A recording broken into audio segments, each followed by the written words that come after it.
The following program was recorded on May 7th, 2014.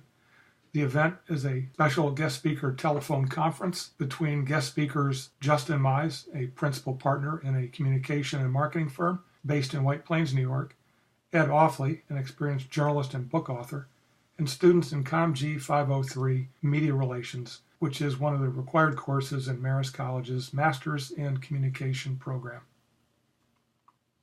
But let me just kick things off by welcoming everybody. I appreciate, in particular, our guest speakers who are giving up their private time, their personal time with family to be with us, and thank also our, what do we call it, the coordination committee, Caitlin, Camelia, Marcia, for volunteering to help put this together. And special thanks to all of the volunteers, students who joined us tonight. This is an optional event, but I appreciate your interest.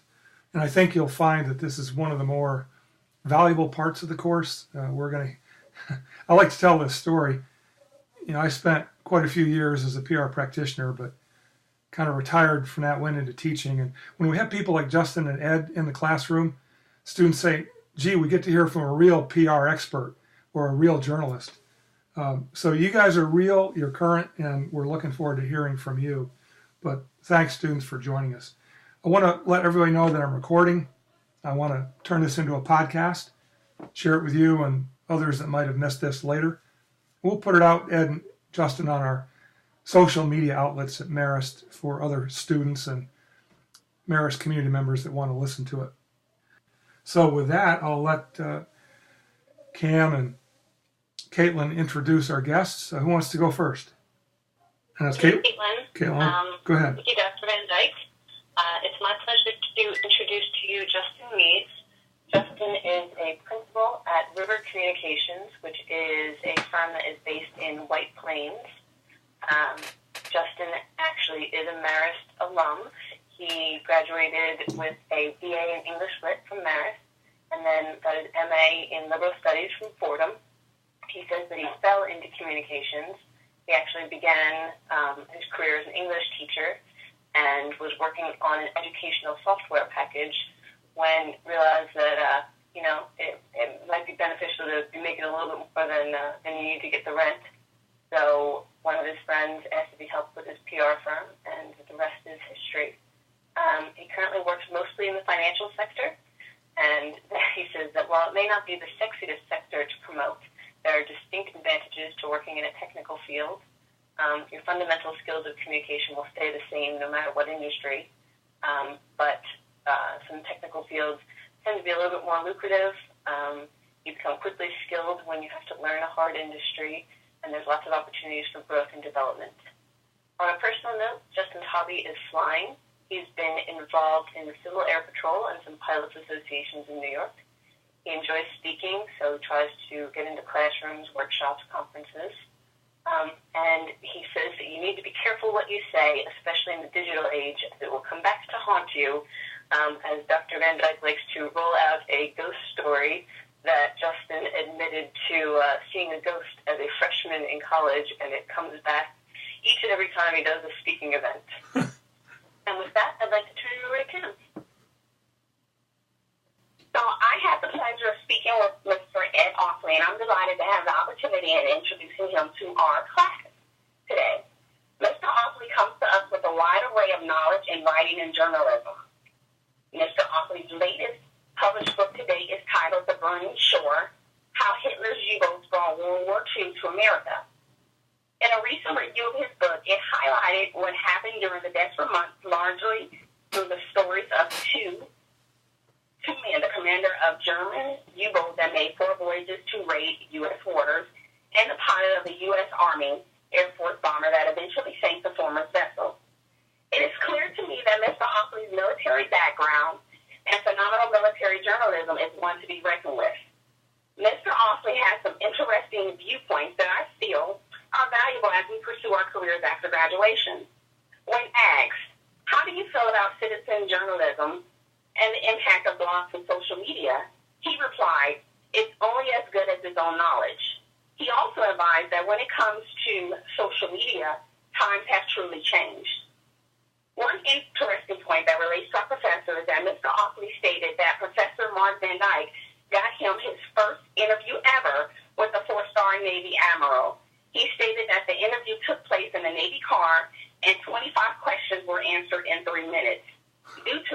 on what to be discussed.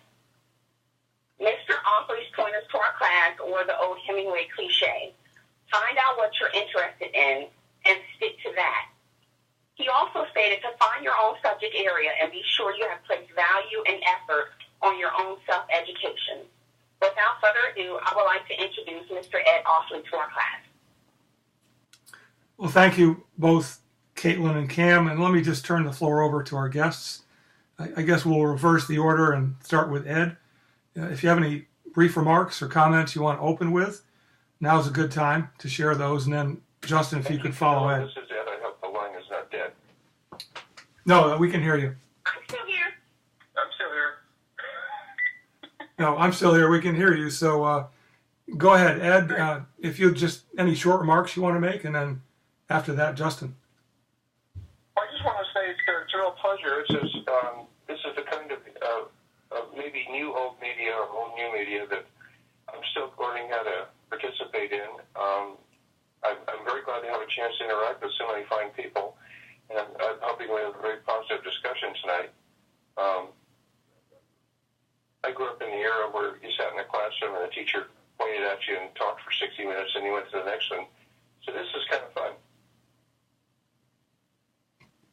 The one thing I'd like to sort of just say in passing is that I had the perspective of a military reporter over a 30-year period, but I have to say in all candor, for the last 7 or 8 years, I've been working happily, gloriously, full-time as a book author. And the advantages of that to daily deadlines, you can easily imagine. My commute is walking downstairs to my basement. My editor is my dear wife, who is an English teacher, and she's a perfect editor for anyone who wants to write because she doesn't believe a thing I write. I have to prove it to her. So once I get past Karen, when it gets to the publisher, it's just all downhill from there. But one of the things that obviously I thoroughly enjoy is what you can do in a book that you can't do in a newspaper article, even online, is you can get into depth and nuance of a subject that the space restrictions just in journalism would create impossibilities. So I think of myself as having the best of both worlds. I'm still somewhat familiar with the military, although I've lost track of anyone I know in the command chain. They're all 10 years younger than me now. But it's so interesting to be able to take subjects that at one point were journalistic and to turn them into history. It's the latest chapter in my Earth's career. Well, thank you, Ed, and Justin, over to you. Oh, yeah, thanks, Mark. I echo what you were saying, Ed. It's really fun to get a chance to kind of trade ideas, particularly from my point of view. I think between Ed and Mark, I'm a bit of the odd man out. I'm not military, and I'm one of those awful for-profit people. So I think I have a little different perspective on some things. And I think we'll have some fun getting into that, sort of this distinction or the differences between working as journalist and working as PR practitioner. Although I think, and Mark, I know you agree, and I would imagine you agree. I think to be effective as a PR practitioner, you have to really understand what the journalist's job is, and you really to rise successfully in the field. I think you really need to at least have the skill set of a journalist, if not master it, even if that's not what your role is every day. Because, again, if as communicators, what we're trying to do, regardless of the subject matter, is convey information in a compelling and interesting way so that, primarily journalists in this discussion will, find it interesting and be engaged by whatever it is you're trying to communicate. You have to really understand what it is the journalist is looking for, what their role is, and what their job is. I think there's a good lesson in that anyway, which is even if it's not a journalist, and I'm sure, Mark, you've hammered this into many students over the years, whenever you put pen to paper, whenever you start thinking about something you're going to say to communicate, it always begins with the audience. And, I think we'll get a little deeper into that in a few minutes, but that's a little bit of my perspective on the discussion. Well, thank you very much. And I couldn't agree with more of what both of you said. And we would like to get into that deeper. So I'm going to turn it over to our moderator, Marcia, and she's going to open it up to Q&A. Hi, everyone. I just want to you to please keep your phones on mute in order to eliminate any background noise. When I call your name, you can unmute your phone and ask only one question at this time. This will ensure that everyone gets a turn. If we have additional time at the end of the session, we'll address any follow-up questions you may have. Also, please remember to mute your phone after you ask your question. And in order to head into the Q&A, we're going to ask Lauren to kick off the session. Lauren, are you still online? Go ahead and ask your question, please. I'm still here. My question is for Justin. I was a PR major at Marist, so public relations is something that I'm really interested in. And I know that you've been in the field for a while now, so you're bound to run into probably crisis here and there or potential negative situations.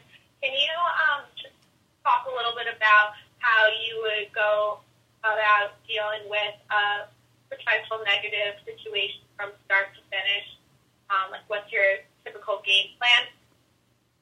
Yeah, sure. You know what? It may be a fun way for me to answer that question, Lauren, is let me give you a real-life scenario that happened to me over and over again over a period of 7 years for one client that was a significant hedge fund. And they had a complicated investor dispute, which I won't take the time to explain now. But one of the things you run into in the crisis situations, and it took us a while to get the management of the firm to really understand and grasp, was that if you're going to effectively handle a crisis, you need to have a plan in place before the crisis happens, and you need to have buy-in from the stakeholders, and you need to have a management team that you have a connection with, that you have a direct line to the decision makers so you can get clear information, make decisions on what can be shared or not shared, how you're going to respond, and so forth. So let me explain why. When you get into litigation situations and somebody sues you or sues your company, what will happen is they will send the complaint, as it's called, that they're filing, say, in the Southern District of New York. They will, at the same time, send it to Bloomberg and Dow Jones and Reuters and, the trade publications and everybody else. So, the story I've told many times is 9 a.m. the day after Christmas one year, my email, my BlackBerry, and my phone starts, lighting up because somebody sued my client, and they purposely did it when they knew the management team would be caught off guard. My CEO was out of the country up skiing at Whistler, because when you're a hedge fund manager, that's what you do. You fly your jet up there. The general counsel was in Europe. Another one of the partners was in Florida. And, it's just chaotic. So, what we ended up doing was instituting with them, hey, listen, we need to be able to respond less than 2 hours because the wires are not going to wait. Because they'll get that complaint from the plaintiff, and they're calling us, and they've seen it, and our lawyers hadn't even seen it yet. So, what we had to do was create some holding statements that, I needed to have a green light on from management and from internal, external counsel, knowing that when we get into litigation, here is sort of a playbook of things that I can say and know that I can always say this and be comfortable and safe and, within all the guidelines and everything that the company laid out with us so that we can respond, because you don't want to not respond if you can avoid it. So that's kind of step one. Have a plan, have a response plan, have some holding statements you can use. And I think another part of it is you need to spend a fair amount of time. This is another really tough one for the financial industry, particularly for hedge funds, because of the nature of how they operate. They operate in a little bit of secrecy for competitive reasons. They don't want, one hedge fund doesn't want the other hedge fund to know the kinds of activities they're doing because they can, for gamesmanship reasons. But, I think one of the challenges is that building relationships with the media that is most likely to cover you. And that's a tough one, but it's really important. And I did a panel last year for an industry event with the publisher of Pensions and Investments, which is a major trade publication for the industry. And, they agreed. They said, yeah, you guys out there operating in this sort of clouded space, we need to know who you are so you're credible when something like this happens and you tell us something. At least if we've met you before, if we know your background, we don't immediately assume you're Bernie Madoff. We can assume that you're legitimate guys and we can get balance to it.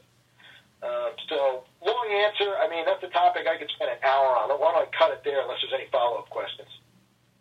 Thanks, Justin. You pretty much just summed up some of the key points we learned about in this course through our reading. So it's nice to see what we learned put into perspective in a real-life situation. Well, that's great to hear. I'll just make this comment to give a compliment to Mark, too, because keying off something he said at the beginning, where I know that Mark's students often say, hey, good, you got Justin and Ed here, guys that are actually doing this, but the irony is, you know, Mark's the guy I go to for additional expertise and an education because of his experience. Hey, Mark, Ed here. I've got to throw something in. Over the years, I've encountered a number of emergency and crisis situations in my relationship with the military as a reporter. And I've got to tell you, the most successful example of what a military PAO could do that still to this day dazzles me is this is ancient history. This is like back in 1981-82. The aircraft carrier Coral Sea had just come out of a $150 million overhaul in Virginia, completely rebuilt, modernized. The captain took the carrier down to the Caribbean for some training workups, and after a day and a half collided with a freighter, completely crunched in the nose bow of the ship.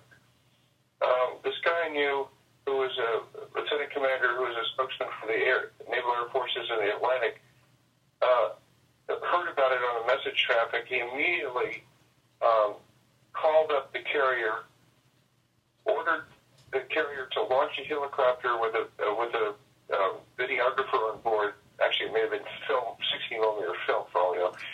Circled the ship, took 15 minutes of B-roll of this bunged-up aircraft carrier, ordered the photo lab to make 3 or 4 copies of it, ordered the COD plane, the carrier delivery plane, to fly the film to the closest airport, and it had this stuff FedExed overnight to all 3 networks. Next morning, he's sitting in his office, and this 3-star admiral came storming in with a baseball bat about to kill him. This guy's name was Dale Smith. He's still one of my heroes.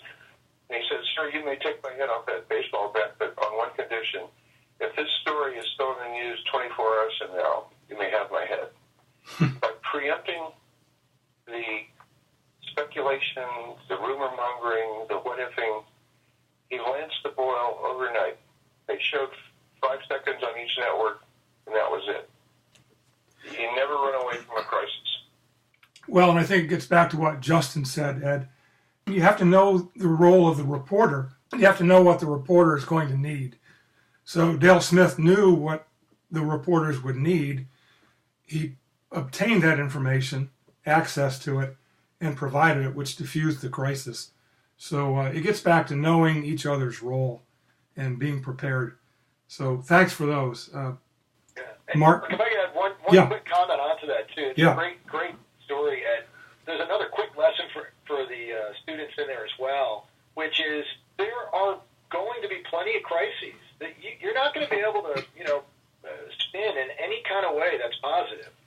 And you have to recognize the difference between something that's a crisis that is manufactured and kind of phony and you can deal with it versus something that, sometimes the people you are serving do dumb things, do bad things, do negligent things, and you have to address it. I think what Mark's talking about and what you're saying is, take the crisis head on, address it, and be real and genuine on it. And that's part of the way you get respect from the journalists, too. And I think that's what I'm hearing from you, Ed, so much respect you have for the actions that were taken there by Dale. I think there's a great lesson in that whole story, absolutely.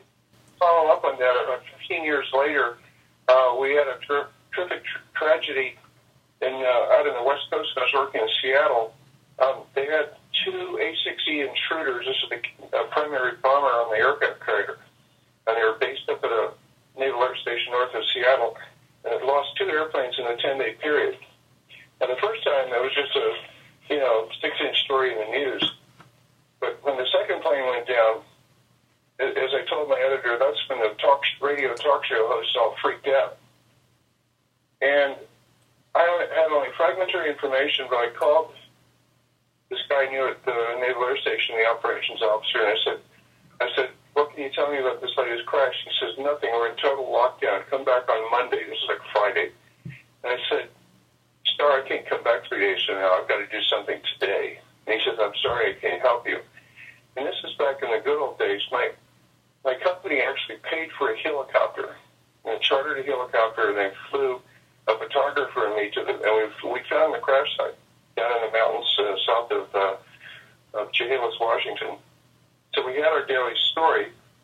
And I told this guy later, I said, I understand that you're bound by regulations and procedures, and you've got investigations to launch, and there's a lot of stuff you can't tell us. But you cannot just close the gate and say, go away. We cannot go away any more than you can. And it had a happy ending. I hold apparently I hold the Navy's record for flunking the aviation physiology swim test, which you have to take to qualify to ride in one of these carrier bombers. I drowned 4 times before they finally passed me. And about 2 weeks later, everybody's nerves are still bruised. And there was some controversy over whether or not the airplane was unsafe or there was a flaw, whatever. And I was sitting in my office and the phone rang, and it was a public affairs officer at the base. And I said, well, what are you up to now? And we talked about the situation for a while. The radio talk shows were still hysterical. And I said, you really need to do something to get ahead of this story. And she said, okay, we'll think about it. And she called me back an hour later and said, the Admiral would like you to fly on that same low-level training route. It's like 50 feet over the ground in the mountains on radar. She said, we'd like you to fly that route with one of our pilots. And I gulped and swallowed my stomach back down into my bodily cavity. And I told her, I said, that's the best comeback I've ever heard from the United States ever. And I flew the route. Well, again, I think the important point there is you need access, and PR practitioners need to find ways to provide journalists access to the story. Otherwise, the journalist will find another source, maybe not as favorable as you would like, to find that information. So let me, with that, turn it over to Marcia again. Hi, Carlos, you're up next. Go ahead and unmute and ask your question, please. Carlos? Yes. Do you have a question? Yeah, I was thinking about the many times the fact that when Mark was mentioning earlier before the conversation the embargo, and how many times during their careers or your career you have been exposed or been in the dilemma of releasing certain information at a certain time, having that ethics and that criteria. Could you share with us some of those moments when the ethics make the releasing of information critical?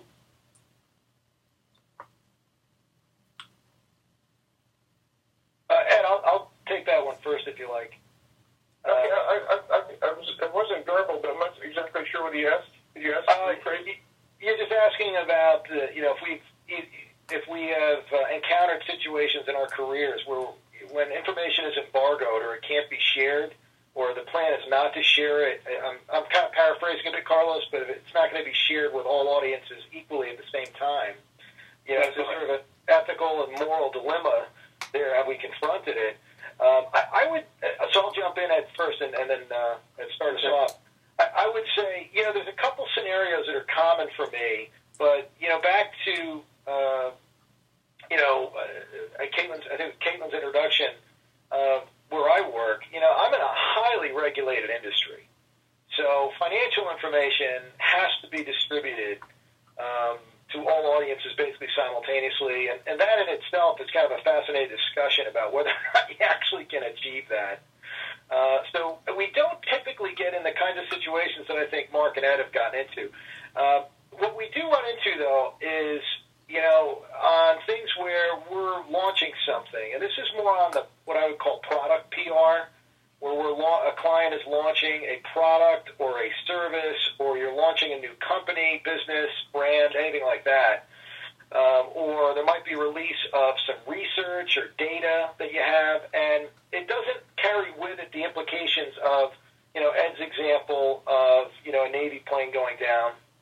or even the implications from an insider trading or a shareholder perspective.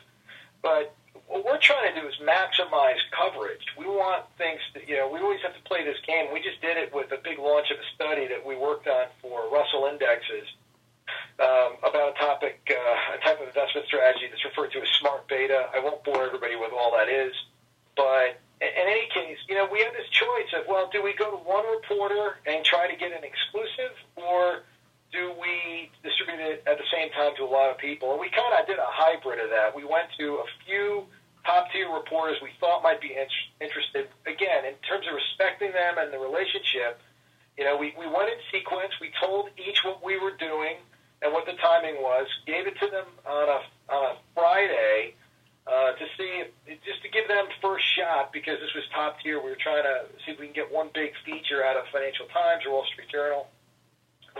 So we'll do some of those kinds of things. If you're giving an exclusive to somebody, then, it's a little shady if you don't hear back and you move right on to somebody else. So I think, again, good relationship, good open communication is key there to develop trust. So I think that's part of it. We have done things where we will embargo information, and I think trust goes into that as well. Embargoing is not as common in my end of the business, as it would be for the types of things that Mark and Ed were talking about. So we always kind of cringe. That's why I was joking about the PR firm gets fired, because, at the end of the day, you can't really control anybody. And I think, and maybe a topic we'll get into a little later, I'd love your Ed's perspective on it later, is, how competitive the media has gotten, and this race to get information up on, all platforms, and, I've argued that there's been a push over the last decade to be first rather than be accurate, and that's always a challenge too. Why don't we save that for later? I don't want to get us on a big tangent there, but I do think it's an interesting topic. So, Ed, you take it from there. Yeah, well, one of the I guess unpleasant realities of working in my particular field was that, and maybe every journalist would say this, there are two things I used to say. One is that there is a large silver engraved tray somewhere in the Pentagon, and it says, "The New York Times, please deposit your leaks here." And the other one is that there's no self-respecting journalist who ever thinks about writing his memoirs that doesn't have a chapter that starts, "Screw the New York Times." There is a hierarchy, obviously, in both print and broadcast journalism, and maybe even now in online. And if you want bang for the buck, it's better to be on the front page of the New York Times than on the front page of the Oakland Tribune. And if you're a reporter of the Oakland Tribune, you just have to learn to live with that. But I found in the long run, the military, ostensibly was a very large, very bureaucratic, and yet very human organization. There was a lot of hostility towards the news media in the 70s and 80s that I personally think was misdirected, but that's just me. And so you would have to struggle to establish credibility. And one of the things that I found was that over the long run, as word got around that I knew a colonel from a corporal and I knew how to spell the right name of the commanding generals, that bolstered enough credibility in the eyes of the military that when I dealt with people, they would deal back with me. And there was a huge feedback loop that just recently was formally terminated. It was called the Pentagon Early Bird. It was a system where they had a daily newsletter of every major national security article that had been published, New York Times to the Dubuque Bugle. And if you got your story published in that meant that the 6,000 senior people in the Pentagon were reading it with their breakfast cereal. And that did wonders for having people return your phone calls. So it's a matter of, I just call it, I guess, a pragmatic thing. When you're giving out information as a public relations person or as a military PAO, you don't want that information to get lost in the white noise. You want it to have an impact. And so it's sort of up to the journalist and the PR person to make sure that their own little operating system is working to that effect. Thanks, Ed. If I could just add a couple of things on there. Carlos, my advice would be always remember as the communicator, you need to be fair and unbiased and ethical. You can't get into a game where you play favorites, giving somebody an exclusive one day and somebody else an exclusive the next day. It's going to come back to bite you. You also have to know who you're working with. You have to be able to trust people like Ed Offley. And Ed and I, in our time working as the journalist public affairs officer duo, developed a trust and respect for each other. I knew I could trust Ed with information. If I don't know the reporter, I'm not going to trust that person. So it takes a while to develop that skill and that sense of ethics of what, I mean, the moral compass should always point north, but the ability to determine who you can trust and who you can't, that takes time. But always be fair and unbiased when you represent your client. So, Marcia, back to you. Thanks, Mark. I'm going to ask Kenyatta if she has any questions. She can join us now and ask her question. Hi, I'm here. Thanks, Marcia. And thank you, gentlemen, for joining us. This is a great chat here. I had a couple of questions, but we're only one, so I'll ask my one question here. I was curious as to your thoughts about the rise of the blogosphere in the last 5-10 years. Do you think this has a positive or negative impact on the credibility of the news industry in general? And I would love to hear from both of you, from both perspectives on the blogosphere. I'm sorry, who did you ask that for? It's both of us. Ed, do you want to kick it off, or would you like me to start? Let me do it first because I'll be really brief. When it comes to social media, I tell people that my peak of technological prowess was probably the toaster oven. I've been trying to learn social media in the promotion of my new book, and whether I'm succeeding or not is still too early to tell. I would just say that the blogosphere is like democracy run rampant. Good luck to anyone who tries to deal with it.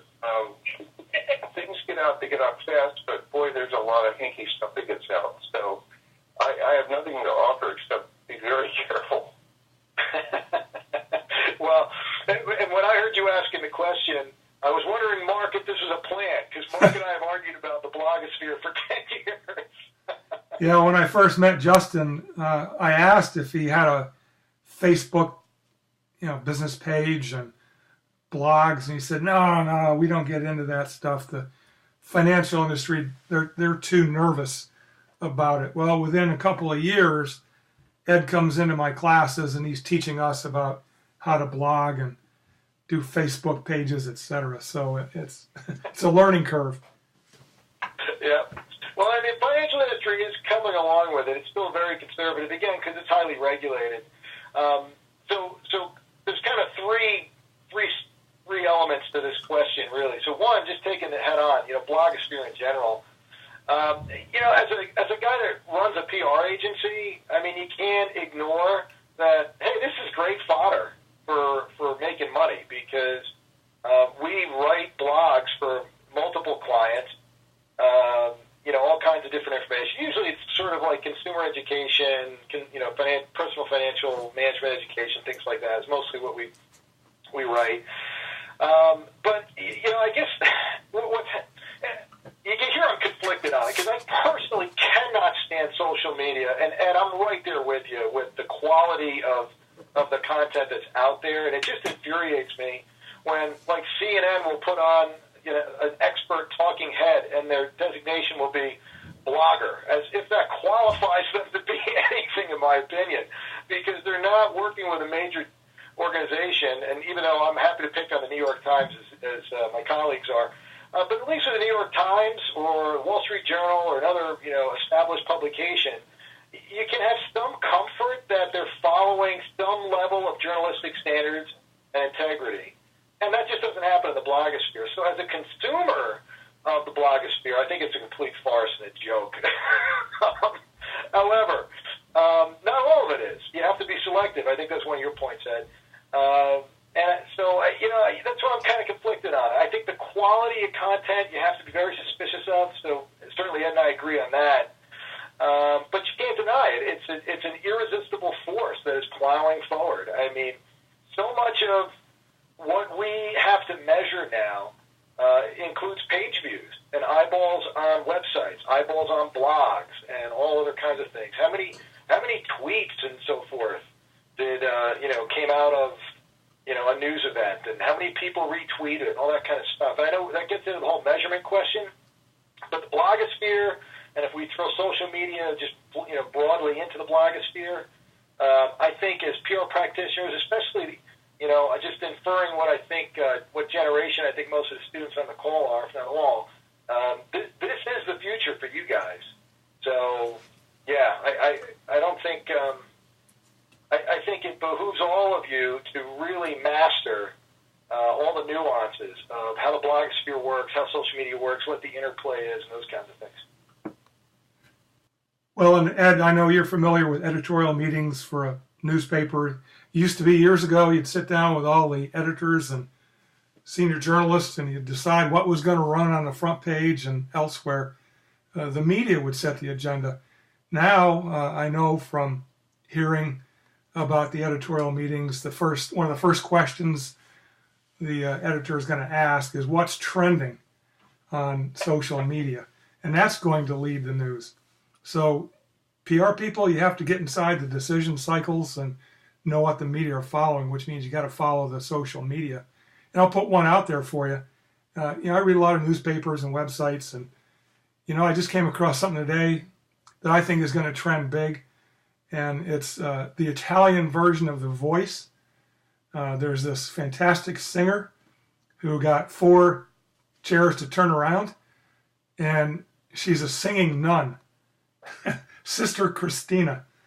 I will bet, because of the way it's trending on YouTube and other social media, if you have not already heard of Sister Christina, you will soon. So we'll just put that aside and think about it. Okay, Marcia, back to you. Okay. Caitlin, we're going to ask you to ask your question at this point. Hello, thanks. So I would like to know if, in either of your opinions, you both have kind of very different perspectives, so whomever would like to take this, that'd be great, do you think there's a difference between marketing and communications and PR? Are those 3 different things? Are they all one and the same, or how do you see that? Yeah, I'll jump on this one first. This one's very much in the sweet spot for me, actually. I think the way I'd answer that, Caitlin, is it gets into how we talk about the communications process with clients. And for us, it's all about content and then what I call distribution or engagement. So what I mean by that is, I guess it really comes into what I'm sure Mark talks a lot about too. It's the whole integrated communications approach. We kind of look at audiences. We develop messages, make sure they align with whatever. In our case, it's all business stuff. So whatever the business goals are, and then we try to develop content that can help carry our message to all those audiences effectively. And then from there, we look at all different tactics. So we may create a piece. So I was mentioning something that we're in the middle of working on right now for Russell Indexes, which is this whole topic of smart beta. So we work with them to develop a survey. And once the survey is produced, we work with their analysts and we develop what that content is. And we help shape and package it, figure out how to message it. Now, we're going to use that content in all kinds of ways. So there's a press release that goes out about it. There's a media tour and editorial meetings with reporters around it. It's turned into a white paper that's shared with clients. It's tweeted out there. I just wrote Mark, you'll love this. I just wrote a blog article for the that's going to be bylined by the CEO for the Russell blog. Right? Way to go, Justin. So, see, I know. Despite my best efforts to stop you stem the tide, you can only shovel so much sand, right? But no, but in any case, so that's how we would look at it, Caitlin, is it's all one blurry mess, in my opinion, right now. So I look at, public relations to me has almost become just sort of a tactic or a channel. Marketing, what's marketing? Is it the website? Is that social media? Is it direct? Is it direct marketing? Is it events?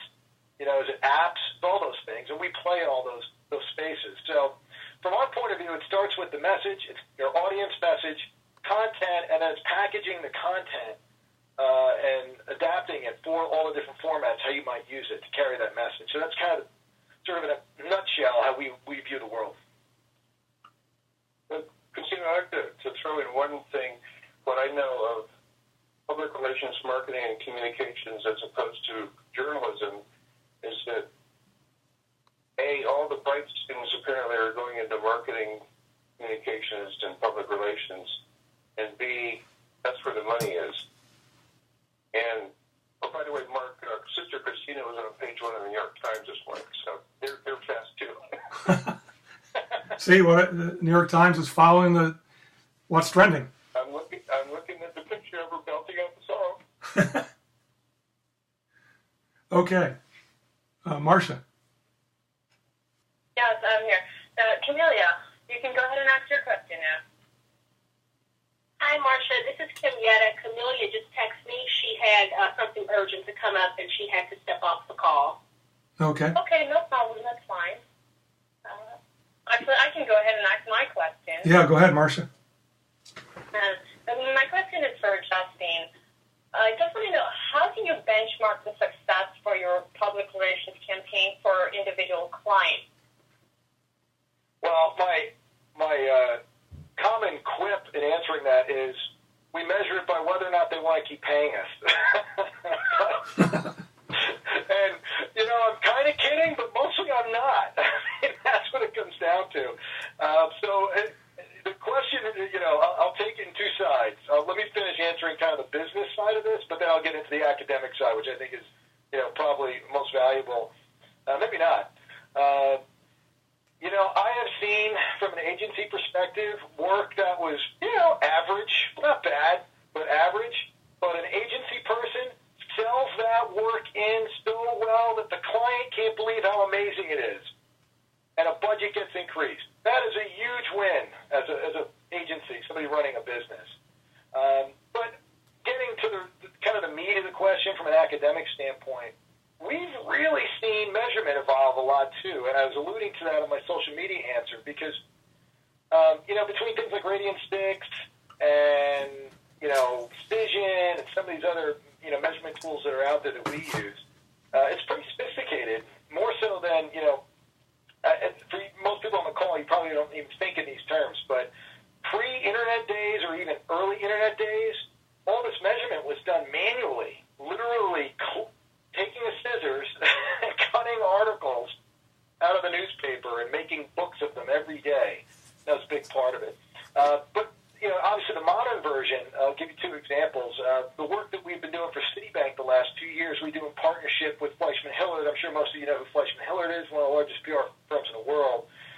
We have a partnership with them to do the work for Citibank because we had greater expertise. They had global offices, more arms and legs. So it was kind of a good match for Citibank. But in any case, we had to dedicate on each account because Citi requires it, being Citigroup. I mean, they're a huge global corporation. So I would say typical budget for each business unit within Citi might be in the $20,000 a month to $25,000 a month range, and about $5,000 a month is spent just on measurement. And these are pretty sophisticated metrics and charts, all kinds of fancy stuff that comes out of it. But we're measuring, first off, number of articles, which we would just refer to as hits. They would measure on the social media front, tweets, how many times is a certain thing mentioned in different social media channels, things like that. All of it gets collected. And then it gets produced. For Russell Indexes, we do kind of a more manual process, and we just do that internally. And some of the account team, their job is to capture a lot of that same information, and every week it gets put out there. So, as far as benchmarking it, that's a little more elusive. I'm trying to think on the Russell Indexes case. I don't think they ever really looked too closely at, 1 year over the other year. I think it's really more on a kind of per what do you want to call it, news item or per launch basis. And, oftentimes things get measured in ways that are non-traditional. For example, we just did a big summit for them with a lot of media, and we got plenty of press coverage from it. But the number 2 guy in the business, what he was most excited about was the wants to get as a client, and he got quality time with the client. So as far as he was concerned, that was the best thing they ever did. They'd never done one before. Now he wants to do them every week. So, there's like the traditional things you measure, and then there's these non-traditional things that keep you employed. Thanks, Justin. Mark, you also had a question, didn't you? Yeah, but I'm going to save that. And I want to flip it over to Ed because, from the PR perspective, we have certain ways to evaluate what we determine as successful outcomes in our job. Ed, I'm assuming, for a journalist, it would mean, let's say, print media. You increase circulation and make enough money to make your investors happy. Seriously, as you as a journalist, what do you consider to be a successful outcome in your profession? When I hear about all these metrics and measurements and tweets and stuff, I feel like the poor scriptwriter who got summoned to Hollywood and was told by the producer that I want you to have this script 30% funnier by next Tuesday. What I did for a living and what I would hope is still being done by other reporters who write the news and cover events and try to figure out what's going on, you can't even really safely say, oh, my coverage made my newspapers better and stronger. I thought I did a pretty good job as editorial writer at the Ledger store in Norfolk, and then I did a pretty good job as a military reporter in Seattle Post and Intelligencer, and I have to tell you that most of those newspapers no longer exist. Our metrics were more subjective and more I don't know, even anecdotal. I saw it as my job to inform my readers as to what was going on in the United States military, both at home and abroad. And I would write stories, and they would print them, sometimes after long delays.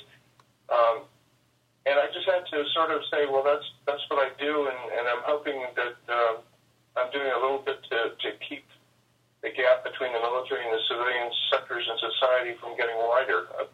I worked in a community where it was literally the military surrounded us and infused us in Washington State. We had the second highest number of nuclear weapons in the world stored within our state borders. We had 4 of the 6 largest counties. The largest employer was the military. And yet, most of the civilians I knew, and including most of the people who were editorial directors on my newspaper, could not tell you the difference between Beetle Bailey and Norman Schwarzkopf, mainly because of this historical trend that was an inadvertent response to the all-voluntary military. So I saw my job as not one of generating column inches or metrics or anything, but just telling a story. And hopefully my script was 3% funnier by Tuesday. Well, and I appreciate that, Ed. And for the students, I would encourage you to develop a healthy respect for what people like Ed do. When I was in Bosnia with a NATO mission, I worked closely with one of the best journalists I ever knew, and that was Kurt Schork, who was the Reuters bureau chief in the Bosnia region. He would cover combat operations at great risk to his life and file stories with people back in the U.S. and abroad. And I asked him one time, he had reported a story from Sierra Leone.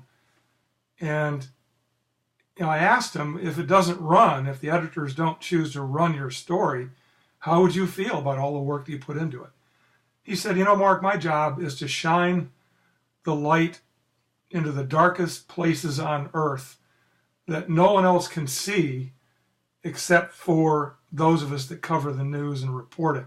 Once I report it and send that story off, I've done my job. I leave it up to the editors to get it out to the audience. And unfortunately, Kurt lost his life in Sierra Leone in an ambush, and he died doing the job that he loved the most, and a job that we benefit from. So I think that measure of success is, as you say, getting the word out to us. And Justin, let me close with I'll relate to the students a funny story. When Justin first came into my classes at Marist, I was teaching some basic undergraduate PR courses, including one on public relations case studies. And for that course, I used a book called Adventures in Public Relations, Case Studies and Critical Thinking Authors were David Guth and Charles Marsh. And I've got that book in my hand right now, Justin. I still keep it with me. And this is the ivory tower version of public relations. And we teach that the PR process is you do research, you take action to plan, you communicate, and you evaluate. And that's the RACE formula. And Justin would come in and tell my students, after he heard about what I was teaching, hey guys, forget about that Guth and Martian approach. Research and evaluation, too expensive, takes too much time. If you want to determine and evaluate the meaning of success, for me that means I want to earn an income and pay my staff. Do I get a contract renewed? Does my employer cut me a new check? Then I'm successful. And I leave that with you because much of what we teach you in this ivory tower, according to the textbooks, is great on paper. But as Ed said, even the best theories and knowledge are going to go down the drain on first contact with reality. So you have to develop the ability to synthesize what you learn at Marist and in our courses and apply that to the real world very carefully. So you got to know the difference between book learning and reality. So with that, we're at the end of our time. I want to give Ed and Justin just one more chance to close with some comments. Ed, we'll start with you. Thanks, Mark. I found myself having to write down on a scrap of paper today just the answer to some of these very, very good questions. And like most questions, I found myself thinking maybe I should get a job at Hallmark greeting cards, because the things that kept coming back to me were just basic, not just to journalism or public relations or marketing, but to just human life. My success as a military reporter dealing with an institution that by and large was suspicious of people like me, I persevered through things like give and take, honesty, showing empathy for the other side of the story, even though the other side of the story was in a bad way. I found that human connections were a lot more important than degrees or credentials. Showing up was everything. I remember my first RIMPAC exercises. This is a huge naval exercise in the Pacific Fleet every 2 years. I showed up one year and I asked the public affairs guy, I said, well, where's everybody else? And he said, you're it. I had the entire Pacific Fleet to myself for a week. Meanwhile, there were 350 reporters covering the NBA Final Four. So that's where the priorities were back then and probably even now. So essentially it's this. Do what you love. Know what the hell you're doing. Study every day. Study your client. Study his product. Study this chaos out there that we call social media. I'll let you guys do it. I'm terrified of it. I still don't know what retweeting means, so forgive me. Sorry. But the basic is this, is that we're interacting. You're trying to provide information, context, hopefully a winning argument. And you do it by knowing your subject and delivering whatever you deliver as honestly as you can. Herein is the sermon. Thank you, Ed. Very true. Justin?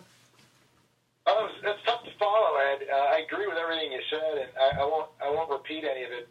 But definitely, you talk about relationships and those types of things. It's so important.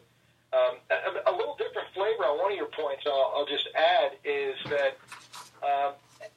you got to bring some passion to whatever it is you're doing. And this is something, Mark, you often ask me to talk to your seniors at Marist. Yeah. As Jenny just did too, about, hey, you guys are graduating, so how do we get a job, or what do we do? And I think everything Mark is teaching you, all the Guth and Marsh, despite my mocking of it at times, it's all quality stuff, and you need to know all that stuff for sure.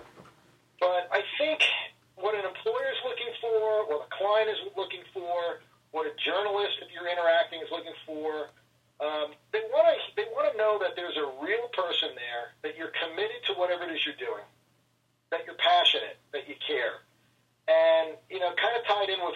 advice I give people looking for jobs, entering the job market, trying to transition, it comes back to just some basic principles or basic qualities, I should say, not principles, that I think everybody just, wants, gravitates to.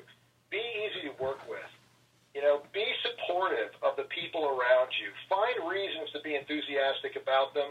Give them reasons to be enthusiastic about you, which is another way of kind of in some ways, following on what Ed said. But ultimately, I'd sum it up with just be passionate about what you're doing. And, be a voracious reader, because if you're going to understand journalists and you're going to become better writers, you have to read a lot to really get an ear for what quality writing is. And I think if you're going to be great as communications counselors, you need to approach whatever field you're doing communications in with the attitude of, I need to understand the business that I'm serving as well as the CEO does.